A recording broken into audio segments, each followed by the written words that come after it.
Well, at the beginning, I kept getting messages about TFP, and I was just saying, what on earth is TFP? I've never heard of that in my life. The first point was having a friend who just got into photography, and he took a couple of pictures of me. I posted one on Instagram, and from there I just got quite a lot of followers in 1 month, and a lot of them just got in touch through direct message asking if I want to do more shoots and things like that. And I've never done it before, so it was completely new to me. Yeah, what was the experience like? Did you struggle with the posing, or did he guide you through it? It was very different because the majority of stuff that I did was sort of natural photography, portrait things, so I didn't really have to do much. I just kind of had to stand there and not smile. I think that was the difficult bit. But after that I did a bit more different shoots, like fashion, all that kind of stuff, and that's where I had to sort of learn to do different poses or movements and things like that. So. And how did the other work come about?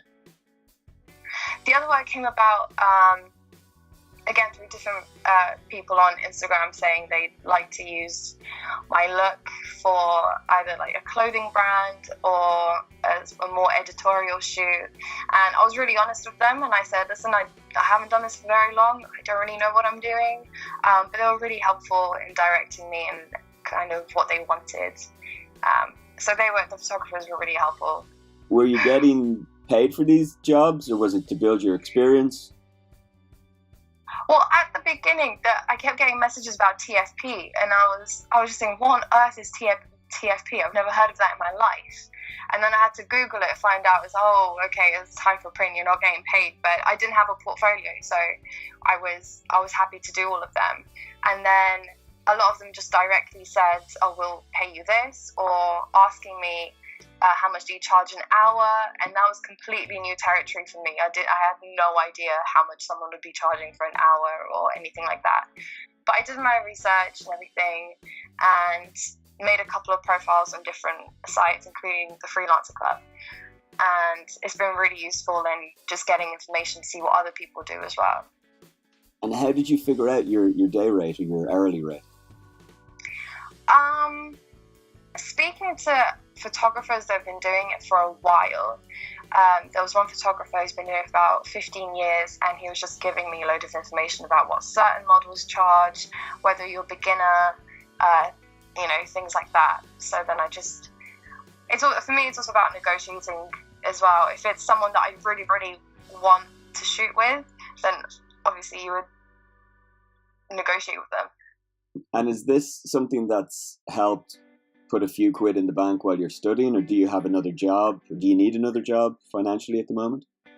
Financially, yeah, at the moment. I'm currently starting my own company as well. So what's been really useful is doing these shoots and getting a larger following on social media, which is going to help me later on with my company.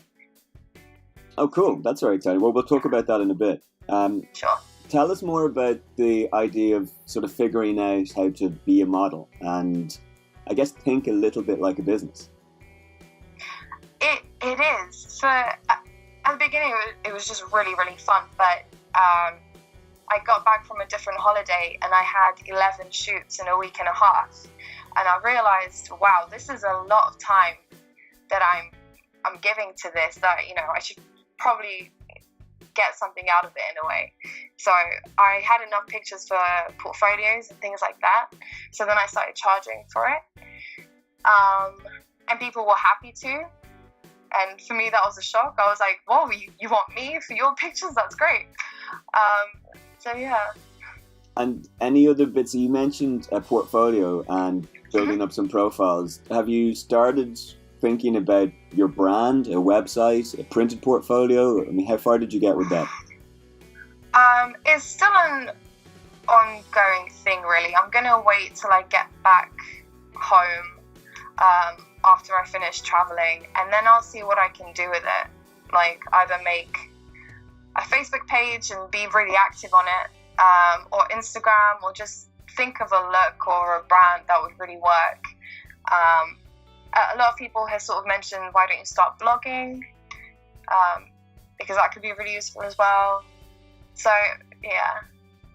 And what about, you're moving into a master's now. Are you going to keep it up, or what's the next move for you? The master's definitely, and I would absolutely love to keep this up.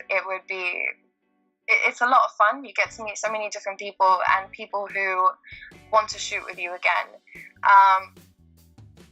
I think I dedicate more time to it this year, purely because I'm in London as well, so I can do a little bit more. You never know if, agencies might get involved, but for me, the point of it is that I've never really reached out to people. It's nice if people reach out to me, because then I know that they would want me for that. And I guess it beats working in a bar or a cafe while you're studying. Oh, 100%. 100%. If I can get more money out of it, then yeah, I'll definitely do this for a lot more, definitely. And you mentioned influencer earlier on, and this very much in the spotlight at the moment of people understanding how important social media numbers are.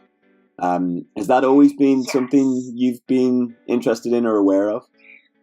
I never really cared about it a lot at all. Like, my boyfriend, he doesn't care about it whatsoever. But then since I posted one of my first modeling pictures, and I realized how much interest you get and how you can get money off of it and how it is a business, I started taking it a lot more seriously and just looking at engagement with people, seeing other ways to get in touch with someone. And yeah, for me, the biggest shock was just how much of a business place it is, as much of a social media site.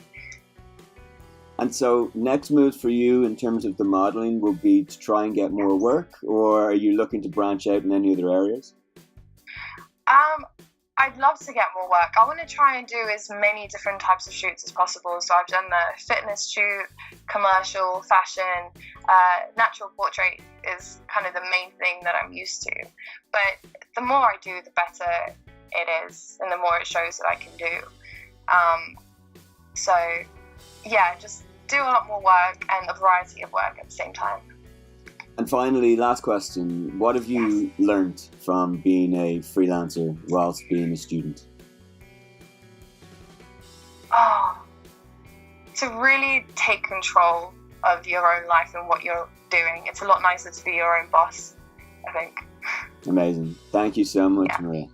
Thank you.